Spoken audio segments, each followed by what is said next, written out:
Hello, everybody. Welcome. So happy for you all to be here.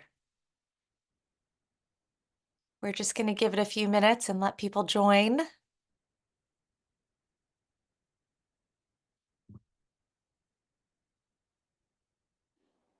I love watching those numbers climb. I think we have like 500 people signed up for this. It's incredible. Gonna have to expand our Zoom membership. Thank you all for being here.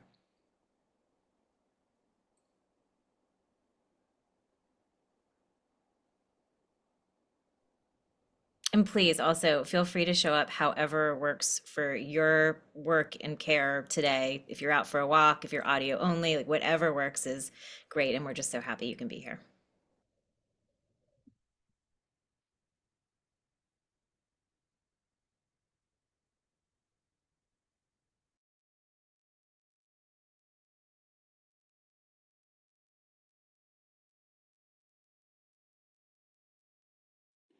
And we would love for you to say hi in the chat as people are already doing. That's so fantastic. Tell us where you live and tell us who you care for. And I encourage everyone to think as broadly about that verb care as possible. I love the geographic diversity. Little Rock, Arkansas, welcome. Kansas City, Portland, Oregon, Tucson, Arizona, New York City, Des Moines, Waltham. Did I say? Louisiana, we have a special guest from Louisiana later on in our section that we're going to cover about our work on Capitol Hill. Fort Worth, Texas. Yeah, Orange County, Olympia, Michigan, Mid-Missouri. This is amazing. We always say this is your movement, and it's moments like this that you really see that. This is all of you coming together. This is how we build the country we need, guys. Thanks for being here. Atlanta. Right. Hotlanta. Atlanta. We have Jess Campbell and Kelsey Glenn running tech, and Jess is going to throw some polls up for you guys to answer in these first couple minutes as people are gathering, just so we can see who we are as a community. And just to tell you, if you're on a laptop, especially, or on your phone, you might need to actually scroll to see the all the options in the third question there.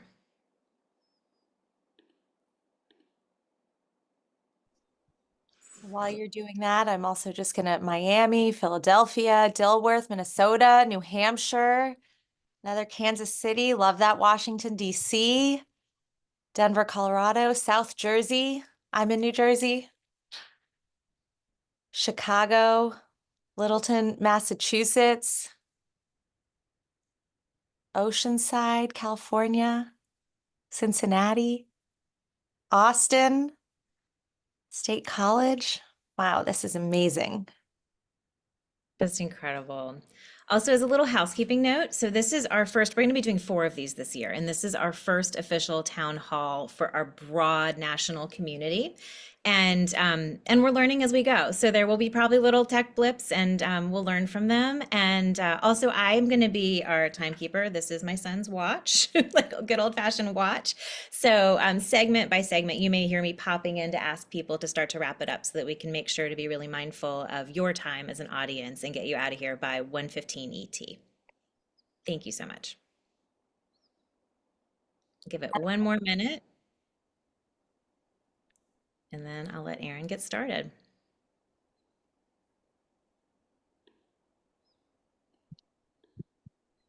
Jess, are we Yeah. able to show results on the poll as they come in? I'm not able to see them on mine. Let me check. I can read through them if you want me to. I Yeah, see go them for on. it. Go. Okay, great.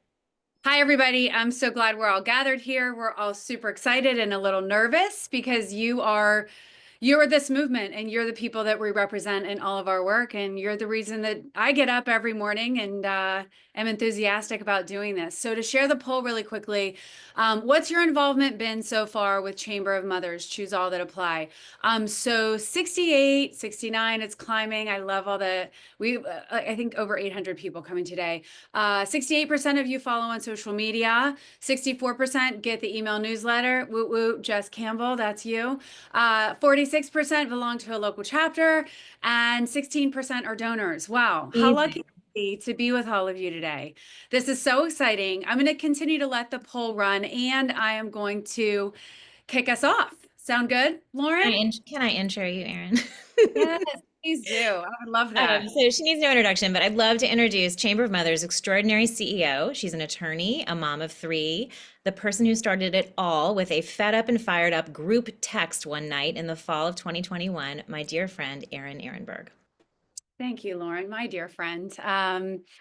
Hi, everybody. I'm so excited that we're gathered here together. I just want to remind everybody we are recording and let you know, why are we here? What are the goals and why are we doing this new format? Well, first and foremost, we want to be with as many of you as we possibly can. And we know that not all of you can get to a chapter meeting, or maybe we haven't opened one up near you yet.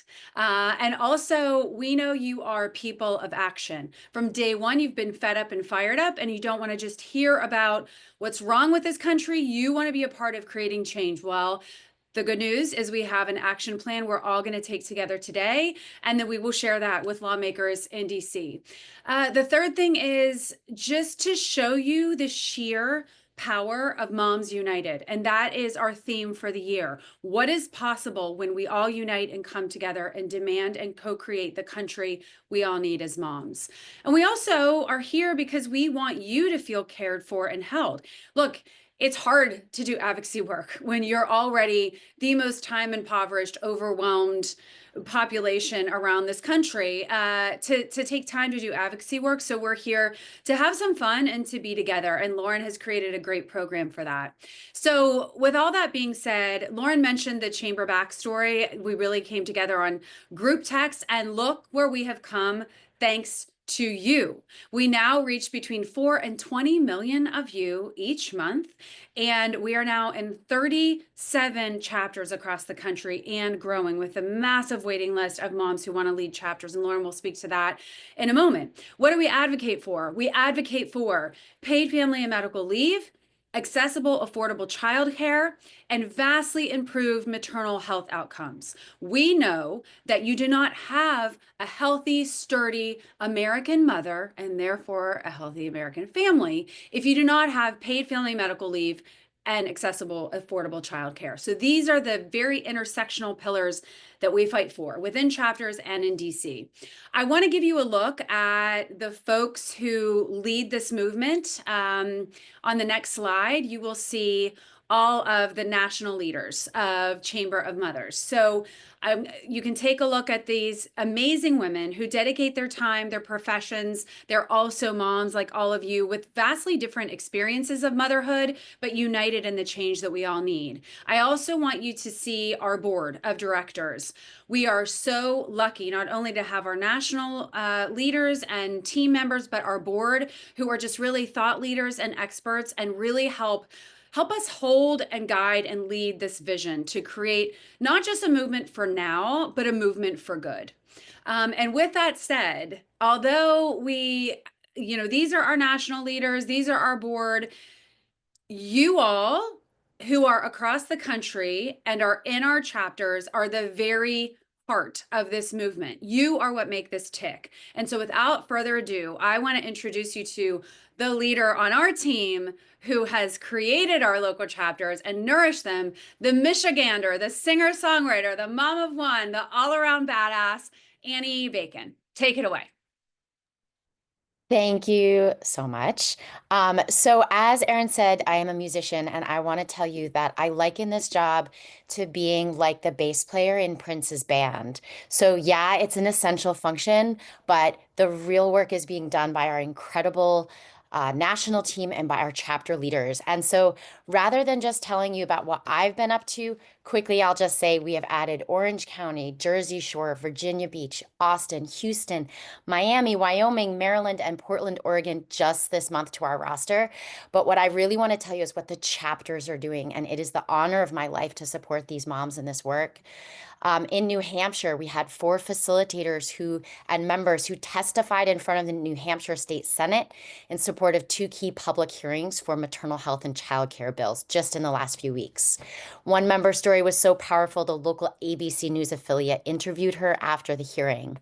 Our Pittsburgh chapter was featured by a local CBS affiliate. Our Denver chapter is held a Childcare 101 session for their local chapter with multiple local and national experts coming in to speak on childcare policy. Our Las Vegas chapter signed on to a community letter urging a local birthing center to take accountability for the harm that it's caused in the community. Cincinnati packed thousands of diapers for distribution at their last meeting. Our Phoenix Gilbert chapter they designed and sent out 50 postcards to legislators on 4 key pieces of legislation related to our pillars. And our military chapter designed a survey and made a plan for relaunching an entirely virtual chapter in the next few months. All of this is in 2025. This is just what's happened in the last few weeks. So you'll see if our map pops up here that our map is getting really dense and full, and we're so just amazed by the outpouring of support from so many of you, and wish that we could run as fast to keep up with the interest from all of you. I assure you we're moving as quickly and strategically as possible to build a sustainable network of chapters. And I'd really like to hone in on 2 of these chapters and spotlight them. One of them is our Charleston, South Carolina chapter. We have Janet Bates and Michelle Brandt. And the 2 of them have been working down there in collaboration with the Chamber of Commerce to take a sort of economic development approach to how can we change zoning laws? Can we make it easier for people to open childcare centers? And then I'm going to also spotlight Mid-Missouri. This is one of our newer chapters that kind of branched off of the Kansas City chapter. So very curious to talk to them about, why that branch off happened. And let's jump right into it. So Charleston, Janet and Michelle, thank you so much for joining us. I'd love for you to share a little bit about what made you raise your hand for this work.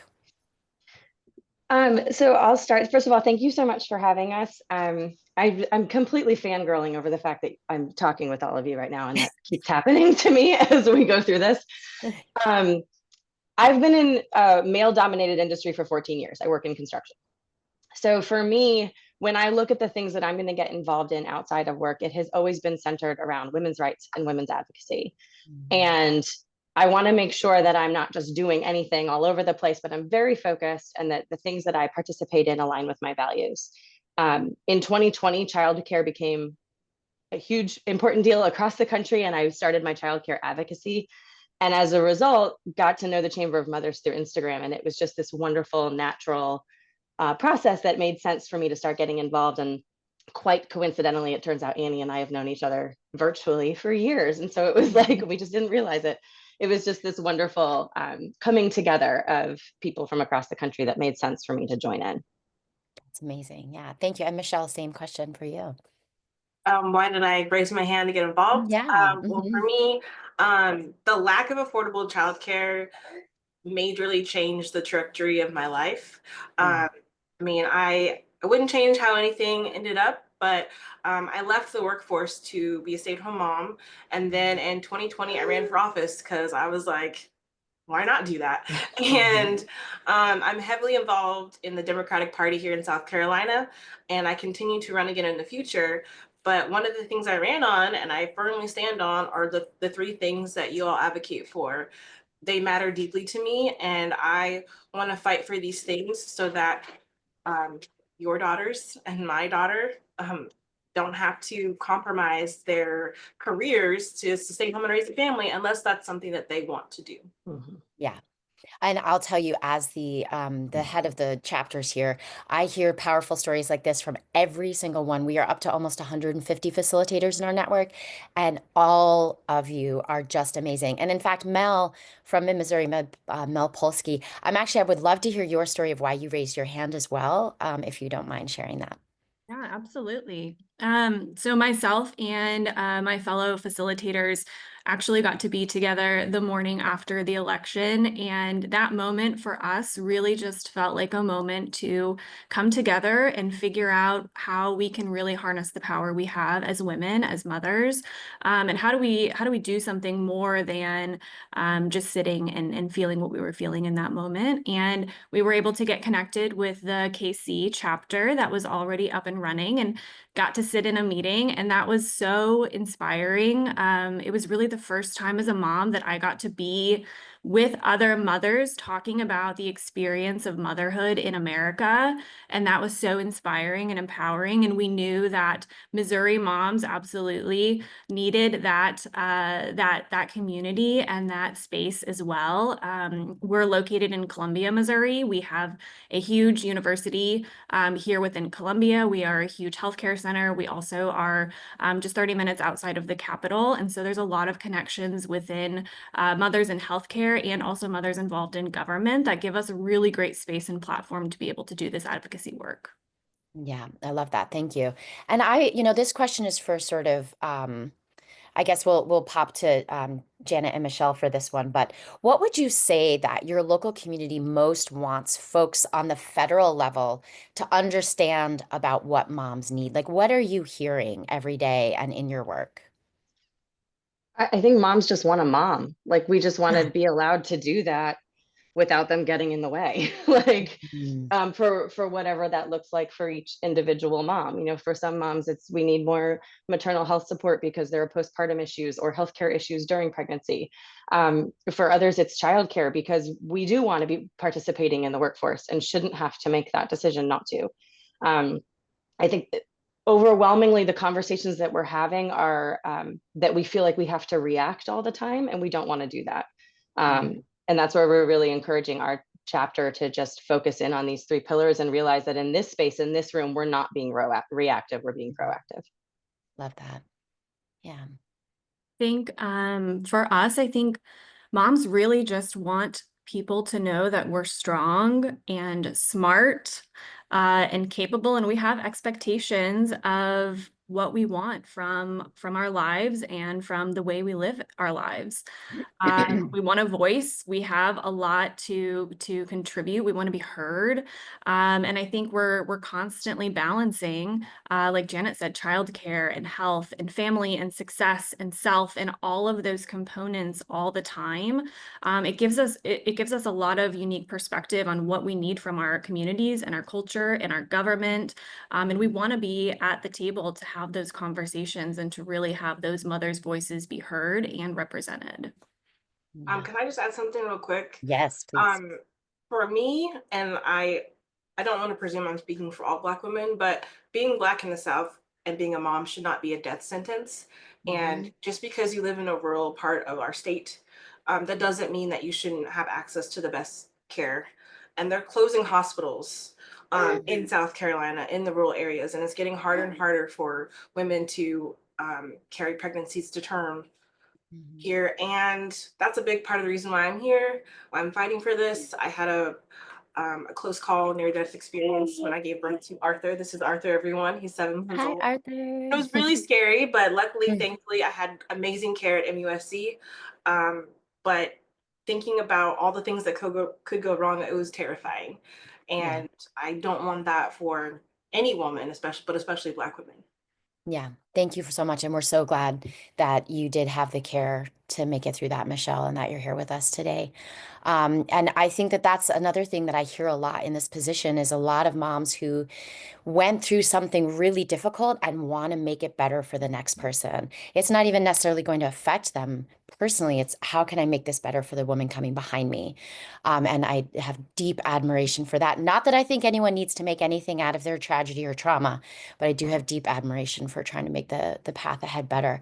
So we just have a couple minutes left here. And I would love to hear, in Charleston, what made you zero in on childcare? And then Mel, maybe you can quickly follow up with, what's on the agenda for you all in mid-Missouri coming up in the next few months. So the childcare for us really came out of the fact that that's where I've been living in that space for the last 5 years. So I am on the board of our Charleston Metro Chamber of Commerce, and in 2020 saw way too many peers of mine that were all women drop out of the workforce because of lack of childcare during COVID. And I just got really angry and decided to do a lot of research on it and started to speak about it in all of these rooms that I was in the Urban Land Institute, in the Chamber of Commerce, in the South Carolina Economic Development Association. These places where I am for work need to be talking about childcare as a workforce development issue. And it took 4 years, and last year all of a sudden they were like, oh, that's right. You've been talking about this for a long time and we're hearing about it now. And now more of the men in those spaces are starting to ask the questions about it. Our Charleston Chamber has put it on as one of their top 4 pillars for success in what Charleston could look like in 2040. And I know that not all chambers are the same. We're very blessed to have an amazing Charleston Chamber here. And the government advocacy and legislation work that they do is phenomenal. And that's really why childcare became our focus, is simply because I know too much about it.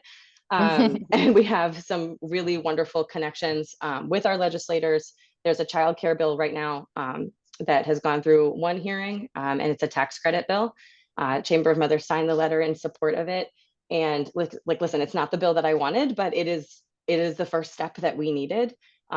We're also able, through that connection, to work on things like changing zoning laws so that childcare facilities aren't competing with Chick-fil-A's to get space because they're going to lose.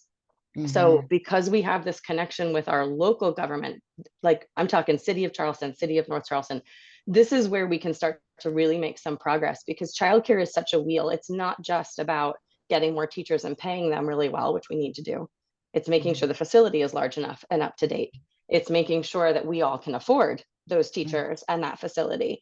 It's making sure that the military has access to it. We're a huge military town. So are those facilities, ABC regulated and certified, but also are they military certified? And it's just this circle that keeps going around. And so if we can start to get into the local government and talk about impact fees when you're building a childcare facility, or changing business licensing so that it's 0% the first year, 15 or whatever, and it's a tiered effort, we can start to fix one piece of that pie while we're changing tax credits in Columbia, South Carolina, and then we can start talking about the other portions of the wheel and keep moving things forward. I'm realizing we're going to have to bring you in for a talk entirely about this. So just making a note of that. I'm all about it. And Mel, if you'll just kind of take us home, let us know what's coming up in the next few months for the Mid-Missouri chapter. Absolutely. So quickly, we are really focused on diversifying our reach within the community. So Columbia, like I mentioned, is a big university town. It means we have a lot of moms and families who are from other countries, and we want to really make sure we're maximizing our reach with those individuals, because they have different expectations of what being a mother looks like. And America doesn't always live up to those expectations. And so wrapping our arms around those mothers and making sure that we're creating a space where we're really being inclusive and being really thoughtful about everybody being welcome in our space.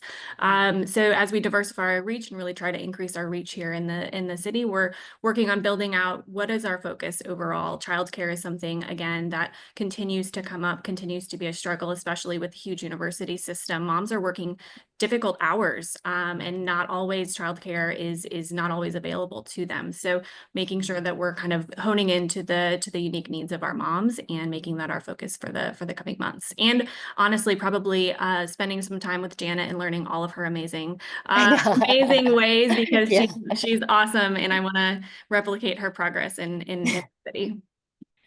Well, awesome. Thank you all so much. And having Michelle is I was going to say, and Michelle, actually, if you have any final words you'd like to throw into the mix before we hand it back to Lauren. Just that I'm really excited to be a part of the Chamber of Mothers, and I'm really excited for what Janet and I and the other ladies in Charleston are going to do. You guys are amazing. Thank you all so much for being here. Thank you. Thank you, Annie. Thank you, Michelle and Arthur. Thank you, Mel, and thank you, Janet. That was really inspiring. It's so cool to go hyper local and really understand how this is touching you all personally and impacting you. For any of you watching who want to start a local chapter, I'm watching the chat, and I want you to know we're capturing the chat. So Kelsey is one person and she's amazing, but if you don't get a direct response, we will get back to you after this in the coming days.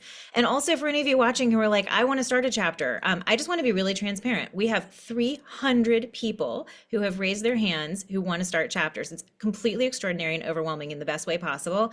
And we're trying to open lots more chapters by the end of the year so that we're in all 50 states. But that takes funding, and we need like 3 Annies, maybe a dozen Annies to do all of that training, because she's so just careful about how she makes sure people have the resources and are sturdy to be able to do this work.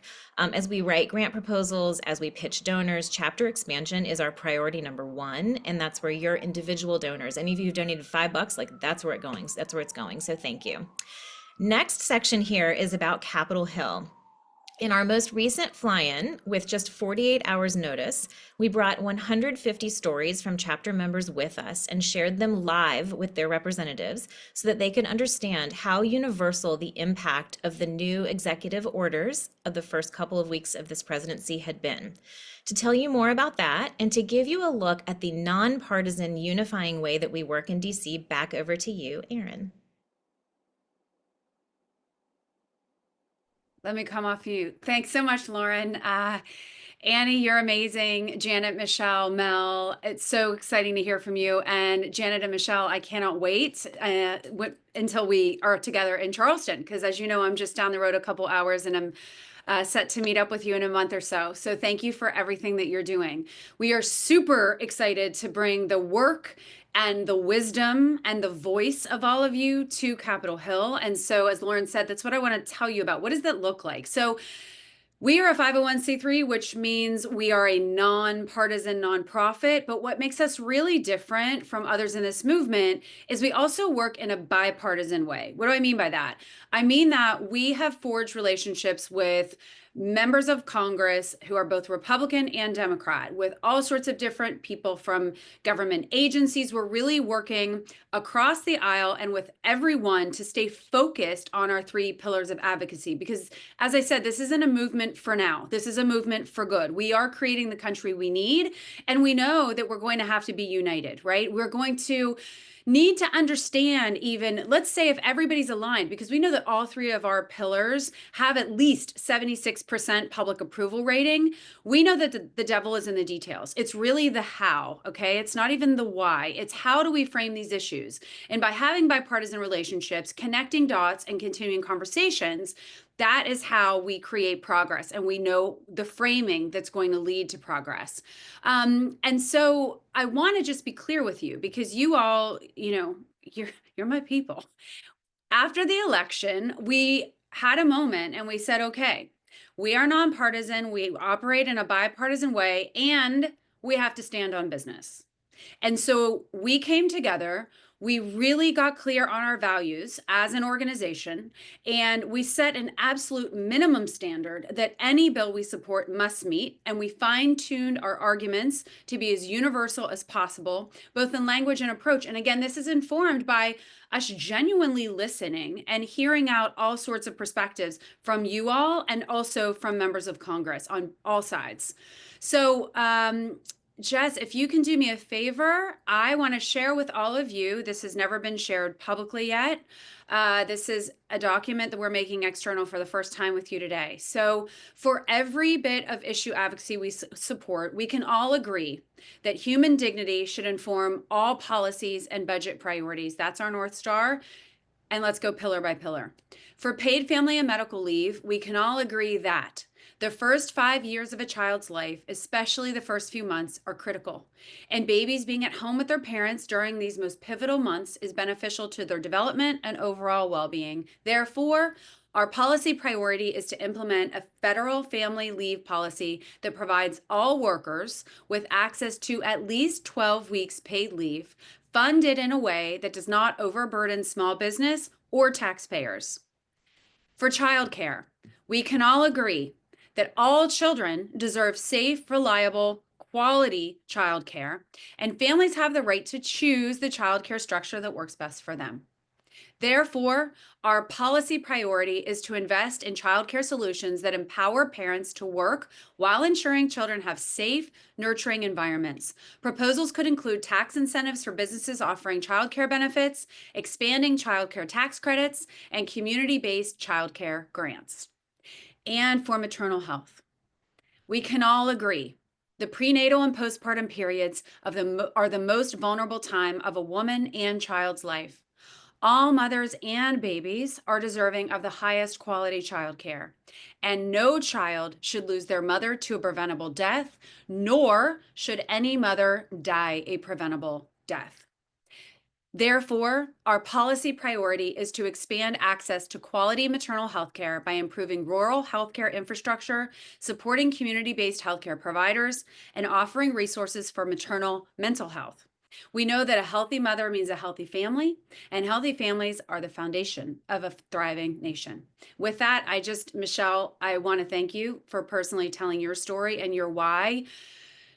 That ignites us and fuels us. And we have a power breakfast that's coming up in May, honoring specifically Black maternal health awareness and paying attention to the national emergency that it is, and holding both public and private sector accountable for making change.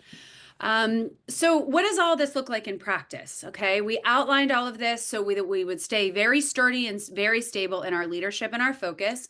What it looks like in practice is that we educate and rally our chapter members and our online community around specific pieces of legislation, yes, at the local, state, and federal level. And what it also means is that when we go to DC, we do a lot of dot connecting. And there are qualities that make us good at this. One is that we do a lot of listening. We've learned that to be a superpower, to listen and think and connect dots. So here's some examples.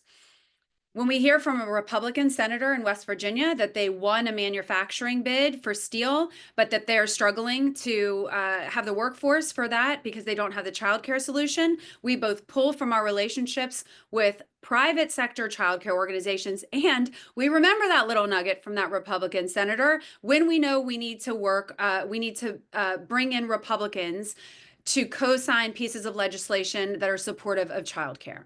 When a Democratic senator from Pennsylvania needs witnesses and stories for a hearing on childcare, we grab from our Pittsburgh, black and yellow, that's my home area, and Philadelphia chapters, and they jump right in. When a Democratic representative from Illinois says her Black maternal health legislation has a fighting chance of passing if only she could get a Republican senator to sign on, we know just who to call, and we know how to continue to build those relationships.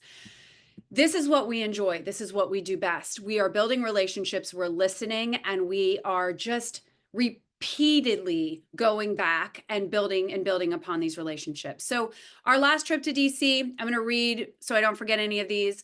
We met with the offices of Representative Greg Landsman, a Democrat from Ohio who has a great relationship with our Cincinnati chapter, Senator Bill Cassidy, a Republican from Louisiana, and we'll hear from his staff soon today. Representative Jehana Hayes, a Democrat from Connecticut who's doing amazing work around education and childcare. Senator Lisa Blunt Rochester, Democrat from Delaware. Representative Blake Moore, a Republican from Utah. And Senator Cory Booker, Democrat from New Jersey. And we'll hear from his office in a second too. So it was February 4th. And as we moved from office to office, I just want to share this one thing that'll bring it to life. We saw a lot of folks in red shirts, and they were young adults and teens who were in the Special Olympics, and they were there with their families advocating on behalf of the Special Olympics. And these are the moments where we realize that America is full of people and causes and opportunities that unite us more than they divide us, where we can be on Capitol Hill and not feel intimidated. We know that these folks represent us, and we are there to tell your stories and bring them to these folks to create change. So we found some real hope in the offices that we are going to introduce you to today. My friends, Nadia Lanyon and Hunter Koski. They are at, Nadia is the health legislative assistant for Senator Cory Booker in New Jersey, and he's a Democrat. And Hunter Koski is the policy advisor for Senator Bill Cassidy, who's a Republican for Louisiana. And Hunter had the thrill of reading stacks of RFIs on paid leave, and ours was one of them. And we were so glad to know that he did. And so I am excited to introduce both Hunter and Nadia. It's like 20 minutes. Yeah, but my man's Hello. Oh, Hunter's busy. You okay? We still I'm have here. you? I'm Okay, here. good. Hunter, Nadia, my friends, good to see you.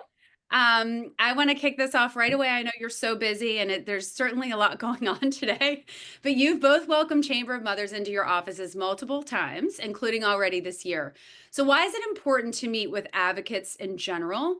And then what's been most useful in meeting with us? Can you give us a little behind the scenes on how you then apply these meetings as you think about your legislative priorities and strategies? Hunter, can you go first?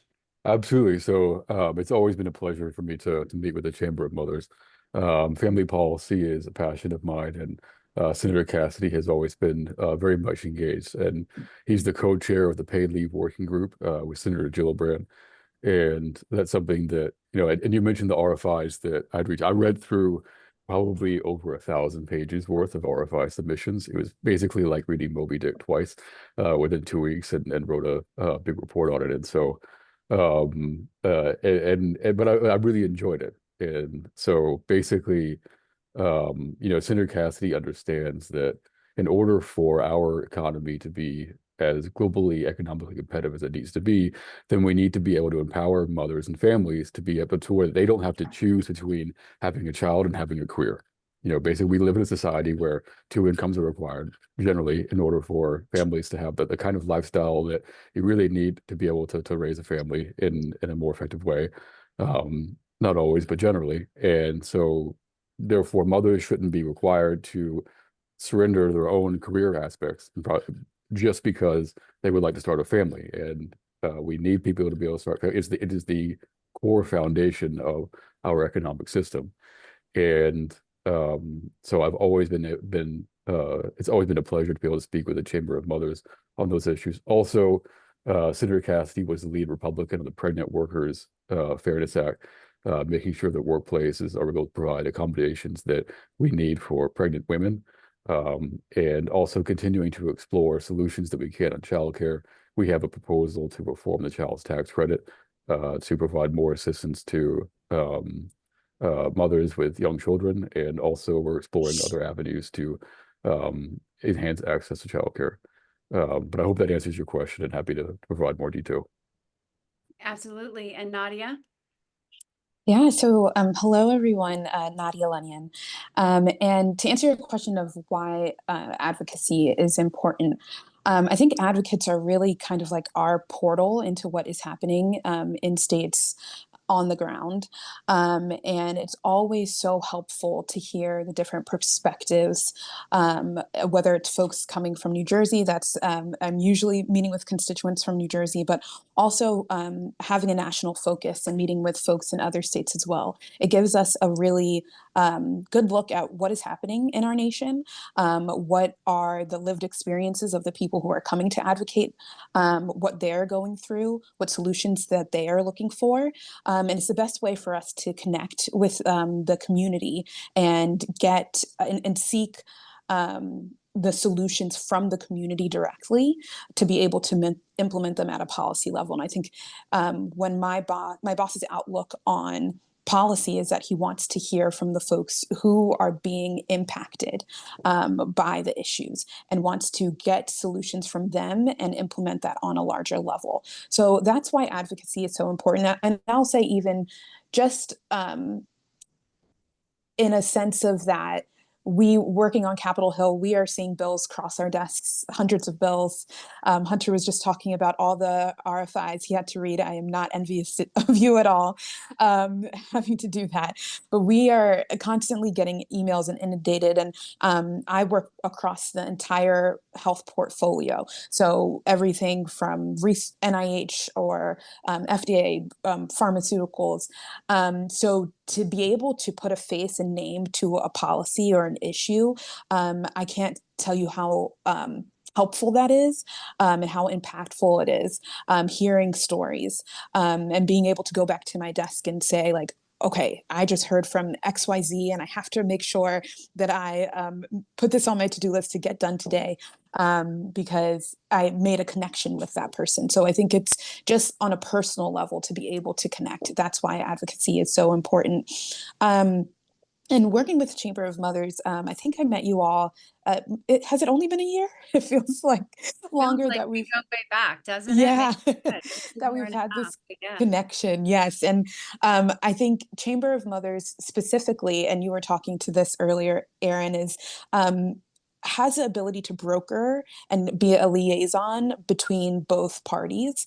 And we have, my boss is really focused on maternal health and leads the Momnibus in the Senate, which I'm sure you all are very familiar with.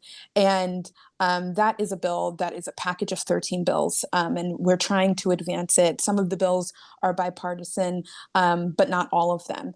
And so working with Chamber has been so helpful in finding new partnerships.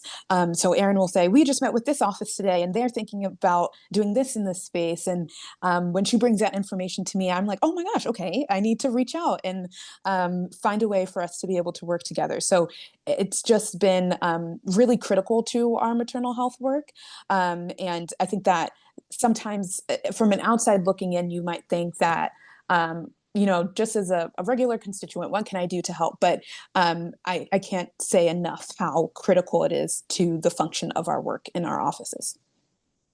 Well, thank you both. And I hope everybody watching is also getting the spirit of hope that we have when we go to DC. The media and even just being on social media, it can be so upsetting. And you meet with folks like Hunter and Nadia, and you realize these are intelligent, caring people trying to get to work. And so that was our experience. Our last Hill Day was on day 16 of this new administration amidst some very newsmaking confirmation hearings and executive orders. And in every office, though, people just seemed like they wanted Congress to be able to get to work, right? And we heard more creative solutions for bipartisan legislation on our 3 pillars than maybe ever before, truly. So Nadia, Hunter, can you share your thoughts on a potential path forward? And you can pick which of our issues on paid leave, childcare, or improved maternal health. What's a potential path forward? Nadia, I'll start with you. Sure. So I can talk about maternal health and specifically the Momnibus. As I mentioned, the Momnibus is a package of 13 bills, all of which address the drivers of the maternal mortality crisis that we're facing in the United States. And so this bill came together, I think it was the 115th Congress, and we were very strategic about how we put this bill together in that each bill is introduced on its own. So if there's a member who doesn't fully want to support the entire package of bills, that the package doesn't resonate with them and their constituents, they can support one of the individual bills. And I'm really hopeful. Like I mentioned before, 2 of the bills within the Momnibus are bipartisan already. And I'm really hopeful that we can garner bipartisan support on more of those bills. So far, only one Momnibus bill has been passed into law, and it's a bill that focuses on veterans and to just improve their maternal health care. But I'm really excited and hopeful in this administration that we'll be able to garner more bipartisan support on other Momnibus bills. And I think that right now, maternal health is an issue that I think will gain bipartisan support because one, the crisis that we're in currently, it's not getting that much better, but also because it's a way to show women that you are creating policies for them. There are other areas of like reproductive health and women's health that both parties can't necessarily agree on, but maternal health is one of those areas that I think we can come to agreement on. Everyone wants a healthy mom, a healthy baby. Those are inextricably linked. So to be able to have a healthy infant, you have to have a healthy mother. And then, like we were talking about before, with having moms in the workplace, you can't have a mom in the workplace if she isn't healthy. So I'm really hopeful for the future of the Momnibus and for maternal health bills. Just in general, we work on things outside of the Momnibus as well. But I'll stop there. But I think my overall message is that I do see a pathway forward for that bill and for the issue of maternal health. Awesome. Well, we're here to help in all the ways. And as you know, we're super excited about the Power Breakfast and to keep brokering relationships. Hunter, how about you? And you can pick any of the 3 issues. Sure. So I'll start off with paid leave. And I think that I'm optimistic that there continues to be a lot of potential to be able to find an agreement on paid leave. I think that the fact that paid leave came up during the vice presidential debate and that both of the candidates indicated there'd be a priority for their administrations was significantly helpful. So this is a priority for the Trump administration. That it would have been a priority for the Harris administration. And so I think that that's a great signal to both Republicans and Democrats in the Senate and the House that this is something that we should all be prioritizing. There are 2 members on the Democrat side of the working group that are no longer in office. And so there's some vacancies, and there's also a vacancy on the Republican side. So right now, my focus is rebuilding the coalition and making sure that we have an even number of members, and hopefully with the same number that we had originally started with. And so, but I've been having some great outreach, and there are a number of members that are interested in joining. And so I think that it's all a great sign there, and that can help lead to hoping to find a bipartisan agreement with a bipartisan pay for that the president will sign. And I think that I'm optimistic in the direction that we are headed. Also, I wanted to talk some more about some of the other ones. Childcare in rural areas are extremely important. A lot of moms and families live in what is described as a childcare desert. So basically in sort of a, depends on how you can define it, maybe 25, 50-mile radius, there's sometimes no childcare provider. There's a difference between there are childcare providers and there aren't any vacancies. It's more that there just aren't any childcare providers. But you still have both parents working or a single mom that's working. And there's just, it's very hard to balance having a career and also being able to raise a child. And childcare is essential so that families don't have to be forced with that kind of dilemma. And that way, all Americans are able to have the American dream, and that children can have the economic stability that they need. And so we are ongoingly interested in ways to improve childcare in rural areas. Also, I think that there's probably some ground that we could cover with regards to maternal care, and just like general maternal health in the VA. Just because of the history of the agency. It's primarily structured in, I think that, health conditions that have just been, typically male in nature. But as women continue to serve in the military in greater proportions, there's more expertise that the VA needs to have. And so I think that that's something that Congress needs to take a closer look at. Incredibly helpful. Thank you for a look in, and thank you with both of you. Your genuine care and concern about these issues is so obvious, and I just thank you for that and for the hard work that you're doing. And I hope you see us as folks that can help you. As I've said to both of you last time we were in DC and then the times before, we're here to be partners in passing this critical legislation. Before I hand it off to Lauren for our next piece, I did want to share a poll because I think Nadia and Hunter, this will be helpful for you to hear. So a poll came through this morning.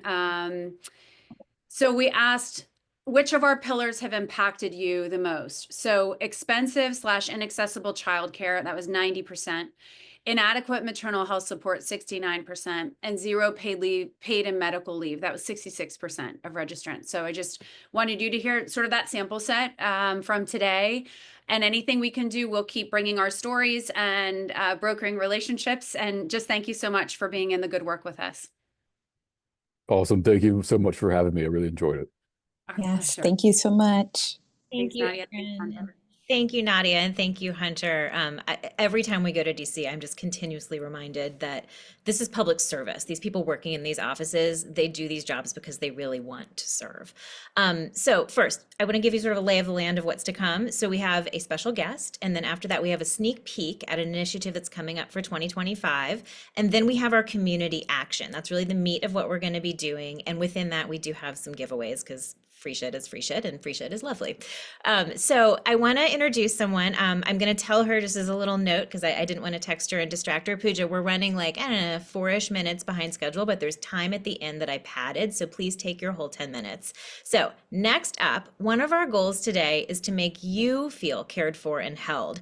And here to help with that is my friend, Dr. Pooja Lakshman.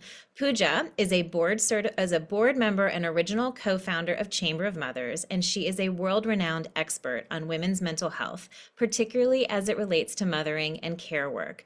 Pooja is also the author of Real Self-Care, which I would hold up, except it's holding up my laptop, but I keep it on my desk with me at all times because I refer to it so much, which was an NPR Best Book of 2023 and a national bestseller. She is a board-certified psychiatrist specializing in women's mental health, a clinical assistant professor at George Washington University School of Medicine, and a contributor to the New York Times. She has spent thousands of hours taking care of patients struggling with burnout, despair, depression, and anxiety in her clinical practice. She's also a mother of one and an IVF advocate, and she's going to spend 10 minutes with us here right now as we learn the absolutely attainable power of doing one small thing. Pooja, thank you.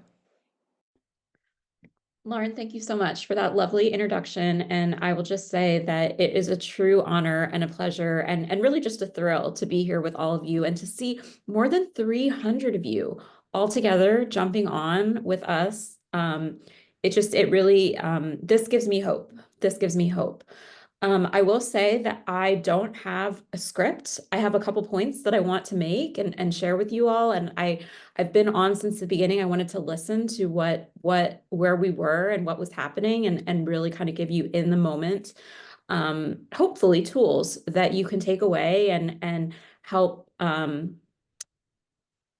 can help you come to find your real self-care during this time, where what we are seeing obviously is such a huge need for energy and fight, which Chamber of Mothers is so great at bringing from the beginning. And Erin, our fearless leader, is just absolutely gorgeous at steering. And I, from the beginning, kind of when I became sort of was there in 2021 by happenstance as things were coming together, I think my role from the beginning has been to help keep an eye on the fact that when you are in advocacy work and also you are a mother or a caregiver, burnout is inevitable. Burnout will always be a part of the conversation.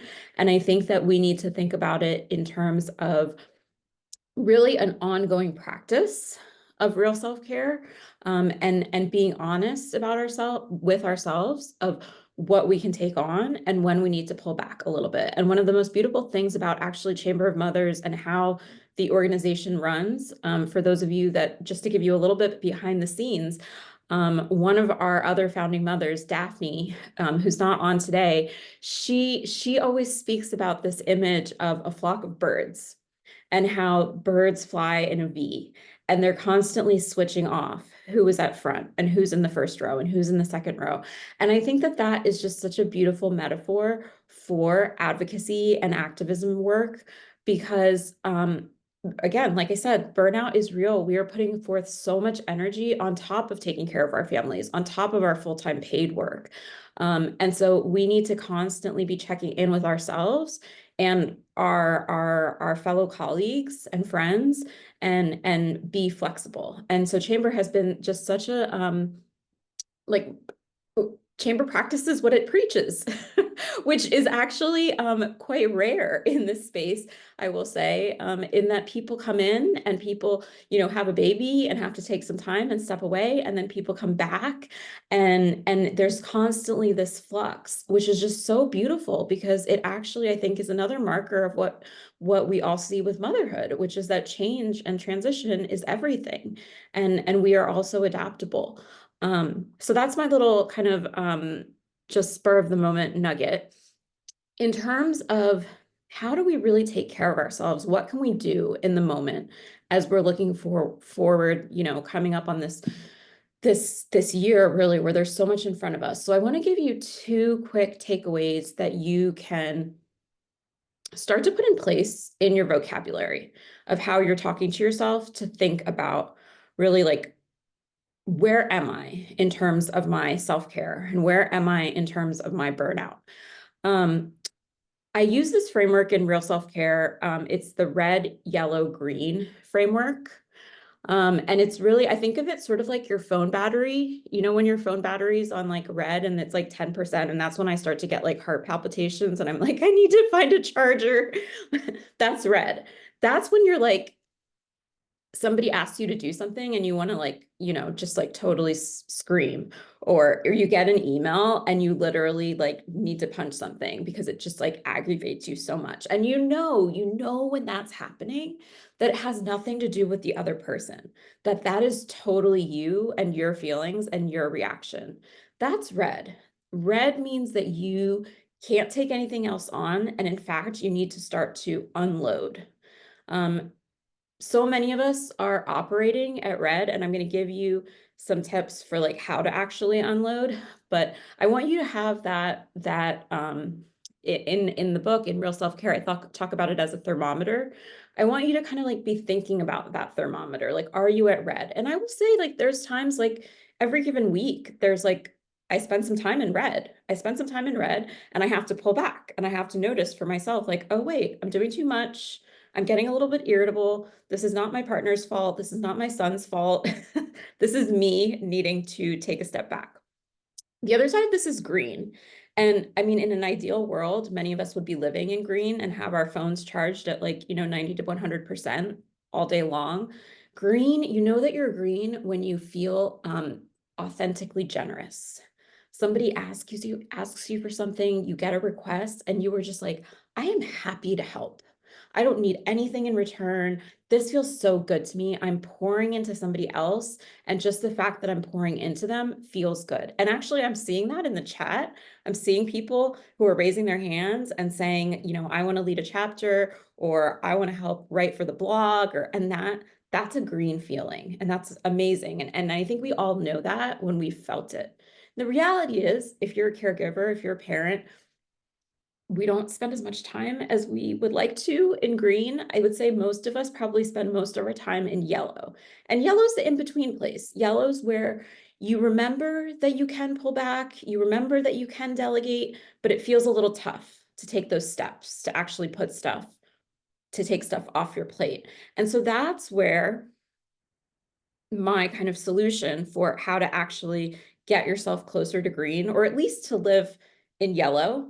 I think that's probably the most realistic, living in yellow and green, and trying to spend as little time as possible in red, is the boundaries piece. Boundaries. And my take on boundaries is we can't always say no, right? Like, we all have these responsibilities. We're all here on this call because we really care. We care about the future of our nation. We care about what we're leaving behind for our children. We care about advancing maternal rights and health. So no always has a cost, whether that is financial. If your company is going through restructuring and your boss says, hey, can you jump on this new project? If you say no, like, you literally, and maybe you provide healthcare for your whole family, right? Like, we can't just be Pollyanna about no. So my take is that the boundary is the pause. So when a request comes in, when someone asks you for something, when you get asked to join a committee, you take a pause, you take a beat, and you do the mental calculus for yourself to think about, okay, where am I? Am I at red, yellow, or green here? And maybe you don't feel that you have the luxury of being able to say no, but what you can do is make a mental note for yourself and say, okay, 6 months from now, what do I need to put in place so that I can be closer to saying no?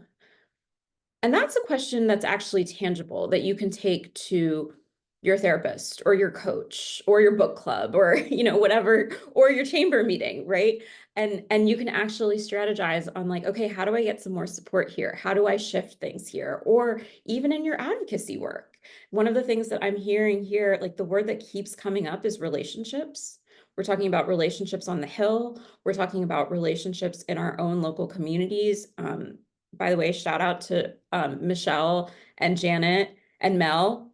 Just so cool to see what's happening, like, hyper locally on the ground, because that's where the real change happens. And also Annie, oh my gosh, you are just an angel, an absolute angel. So that's relationship building, right? That's relationship building in your own communities, and relationship building with each other. Like, all of these folks here, like the 300 of you, like, in the chat, who are getting organized in your own states, you are building those relationships with each other. And I want those relationships to be grounded in real self-care, like, to be grounded in honesty about the red, yellow, green, so that when you're coming together in your communities and you're building these local chapters and you're facilitating meetings, that you can have honest conversations with each other about, okay, here's my bandwidth this week. Okay, actually, my dad's sick right now. He's in the hospital and I need to run over and do X, Y, Z. Can you help me with that? Oh, I know that your son, oh gosh, I heard your son just is down with the flu. Can I bring some food over for you guys? Like, because this work we know it's not a sprint. It's not a sprint, it's a marathon. We're here, like Erin said, we're here and we're going to be here. So the way that I see it, this language of the pause and the language of the red, yellow, green helps you to not only take care of yourself, but it gives permission for everybody else in the spaces that you're building to take care of themselves as well, and to know that you're caring for them. So in the last minute, I guess I just want you all to know that that this work is hard and it's so meaningful. It's so meaningful, and we have seen just on this call the ways in which people who, none of us have any training, none of us have, thought that this would be the place that we would be, but we're all just kind of taking a risk and winging it. And and that's how it happens, right? That's how real change happens. And I'll leave you all with the words of Audre Lorde, which I'll paraphrase. Audre Lorde said that change did not start with us and did not end with us, but what we do with our lives are a vital piece of that change. So thank you all for being here, for your heart and for your care. And I'm excited to keep in touch with all of you. Pooja, that was just what I needed, and I'm sure everybody feels the same. Thank you so much. You have this way of making us feel good about. I'm thinking of a green moment that I had this morning, and also a red moment that I had this morning, and somehow you make me feel good about both of them, and very validated. Thank you. I want to introduce Deshi Singh. She is going to give us a sneak peek. She's our board chair. She's going to give us a sneak peek at a really exciting action that's ahead. Hello, everybody. It's so wonderful to be here and to see you all. Pooja, thank you again. That was quite incredible. And Lauren, I felt the same. I was thinking about a green moment and a red moment myself, and I really do love that analogy. So as Lauren said, I am here to give you a preview of one of our biggest projects for the year. It has been months in the making, and we are so excited, and I am personally so excited to be able to share this with you today. So, Chamber of Mothers will be going on the road all across the United States. We are going to be building community on the ground and bringing mothers, fathers, caregivers, and families together thanks to a recent acquisition of the pump spotting bus BARP. For those of you that are maybe a little bit less familiar, Pump Spotting is a community-driven breastfeeding platform that supports new mothers at home and at work. Through technology, workplace support, and nurturing in-person experiences, Pump Spotting is helping mothers build confidence, reduce isolation, access real-time support, and feel empowered at every stage of motherhood. So the company was founded by a lovely, amazing woman, Amy Van Haren, who wanted to create a community to help new mothers to feel less isolated after her own personal struggles with breastfeeding. So Chamber of Mothers has actually had a very long-standing relationship with Amy and with Pump Spotting. Two of our co-founders, Daphne Delvaux, who we mentioned earlier, and Lauren Smith-Brody, worked with Amy and the Pump Spotting team in the summer of 2023 on our Pump Act webinar. And more recently, we worked with the Pump Spotting team to support our local chapters in 2024. So without further ado, I would love for you to be able to take a look and see what's coming. Yay! Imaginary clapping and fireworks. As you can imagine, and as I already said, we are beyond excited to build our on-the-ground presence and to truly lean into our goal of uniting mothers across the country and breaking down the false divides this year as well as beyond. So this is not just a one and done for us at all. I am pleased to announce that we have already confirmed Medela and Aeroflow as two of our key sponsors for the bus, and we are in active conversations and dialogue with a dozen other companies who are really quite eager to take part and to be able to connect with you as well on the ground. So to give you even more information, you can expect to see us in anywhere between 10 to 15 cities across the country between July and November of this year. A few of those cities may include Boston, Philly, Birmingham, Alabama, Minneapolis, Chicago, Detroit, Cincinnati, Cleveland, Atlanta, Orlando, Nashville, and we will most likely be ending in Washington, D.C. So please stay tuned for loads more information on the tour over the coming weeks, and both on our website and on our Instagram account. And also, I just want to mention, if you know any mission-aligned brands or organizations that are interested in meeting mothers across the country on our tour, please, please let us know. We are talking to potential partners now, and we would welcome the introduction. So please feel free to reach out to me directly at deshi@chamberofmothers.com, or you can also just reach our info@chamberofmothers.com, and we look forward to seeing you on the ground in person in the fall. Awesome. Thank you, Deshi. It feels so, so good to get to share good news like the Moms United Tour. And I really just appreciate everything that you've brought into bringing it to its next stage of reality. And, so much of this work that we do is we're spread out all over the country. And in many ways, that is geographically great because it means we represent our areas. At the same time, to actually have something tangible, a place to be together that can follow us around and be with us is so great. One of the driving missions of Chamber of Mothers is to make sure that every single mom, even the most time-starved or disenfranchised among us, can find capacity and credibility to be part of the solution. That's why you're here.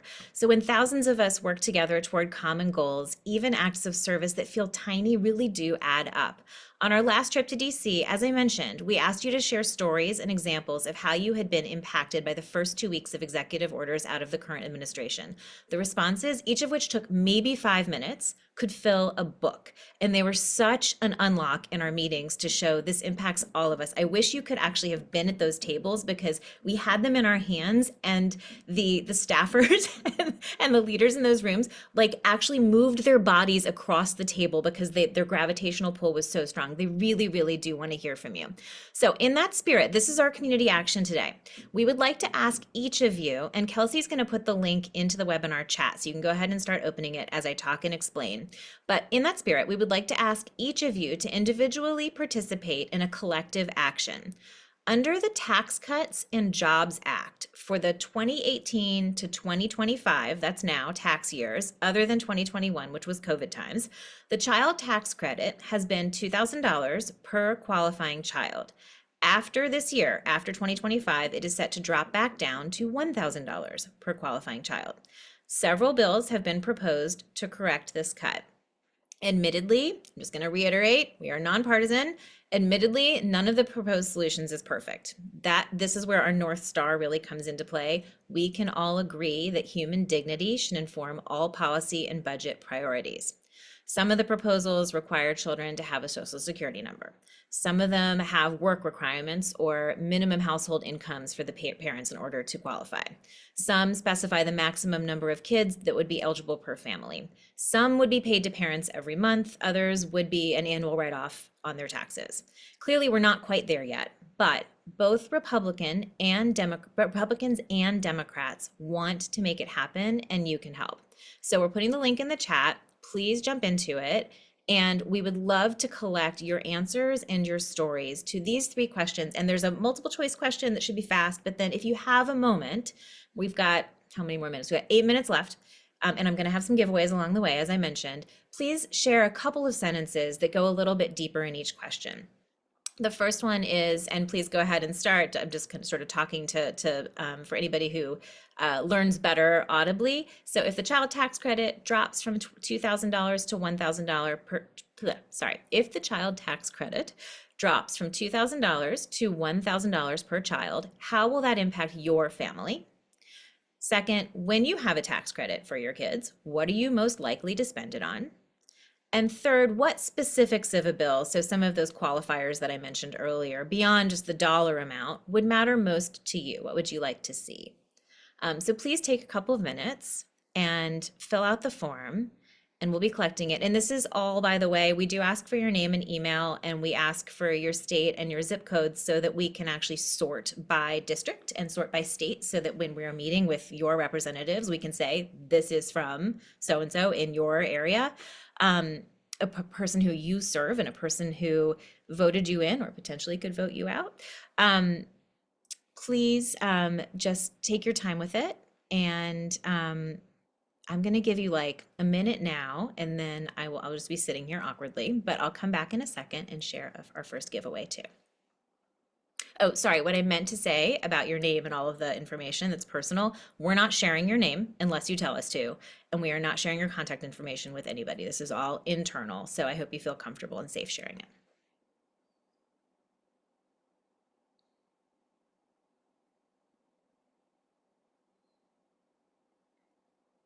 This is another moment where we need music. Totally. And I'm looking at the number of participants. I have to say it's amazing. So many people. I realize we're learning as we go. And I think maybe next time we want to make it a tight hour for anybody who has a meeting, say on the hour. But it looks like almost everybody has stayed, which is incredible. So thank you for whatever Tetris, Jenga, whatever you had to do to be able to be here. We really, really appreciate it. Okay, I think we're going to go ahead and do our first giveaway. Kelsey, are you ready for our giveaway? I'm going to look for my direct message from you.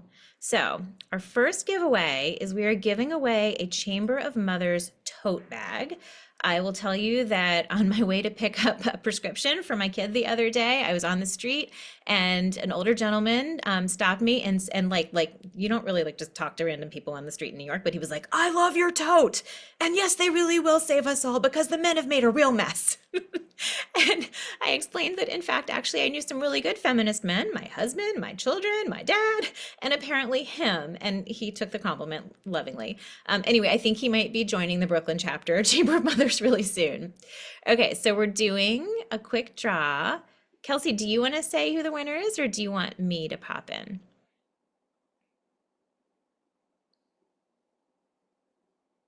I know you're all waiting with bated breath. So sorry. Oh, you're good. I can share. I was just about to message you.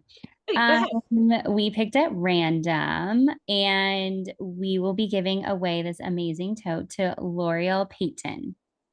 Fantastic. Okay, so we will get in touch with you by email to set up your delivery. Congratulations, L'Oreal. All right, so keep going with the form if you have a minute. Oh, there she is. Hi, L'Oreal. I also feel like I never win anything, but I feel like I've also won everything by being here with all of you. So thank you. And I know I'm cheesy, but like I own it. All right, so we'll take 30 more seconds and then we'll do a second giveaway. Oh, look at all these congrats for L'Oreal. That's so nice. These are genuinely great totes. I carry mine like so much that it's at this point, I'd probably need a second one.